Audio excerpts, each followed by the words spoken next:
સુરતના હીરા ઉદ્યોગ પર વધુ એક સંકટ. ઈરાન ઇઝરાયલ યુદ્ધથી 1400 કરોડનો એક્સપોર્ટ ઠપ થયો.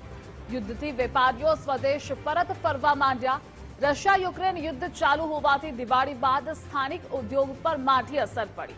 તો યુક્રેન અને રશિયા બાદ હવે વિશ્વભરની નજર ઈરાન અને ઇઝરાયલ પર છે.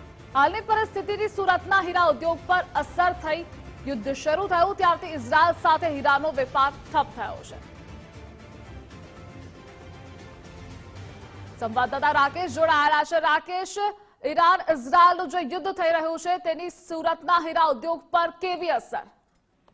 બિલકુલ, પહેલેથી જે યુક્રેન અને રશિયાના પગલે જે સુરતના હીરા ઉદ્યોગ આર્થિક સંકટમાંથી પસાર થઈ રહ્યો છે અને આ વચ્ચે ઈરાન ઇઝરાયલ વચ્ચે શરૂ થયેલા યુદ્ધના કારણે પણ સુરતના હીરા ઉદ્યોગ પર માઠી અસર છે તે પડી છે. અને સુરતથી થતું 1400 કરોડનું એક્સપોર્ટ છે તે હીરાનું ઠપ થઈ ચૂક્યું છે. હીરા ઉદ્યોગના અગ્રણીઓ પાસેથી મળેલી જાણકારી મુજબ ઈરાન ઇઝરાયલથી વેપારીઓ સ્વદેશ પરત ફરી રહ્યા છે અને રશિયા યુક્રેન યુદ્ધ પણ ચાલુ હોવાથી દિવાળી પછી સ્થાનિક ઉદ્યોગ પર વધુ માઠી અસર પહોંચે તેવી શક્યતાઓ વ્યક્ત કરવામાં આવી છે.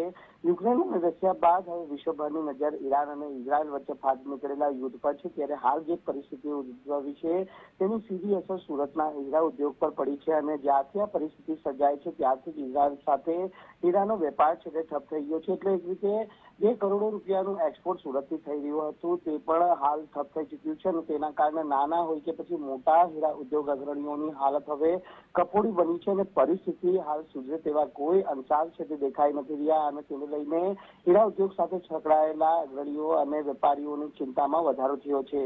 જી રાકેશ, જોડાવા બદલ આભાર આપનો.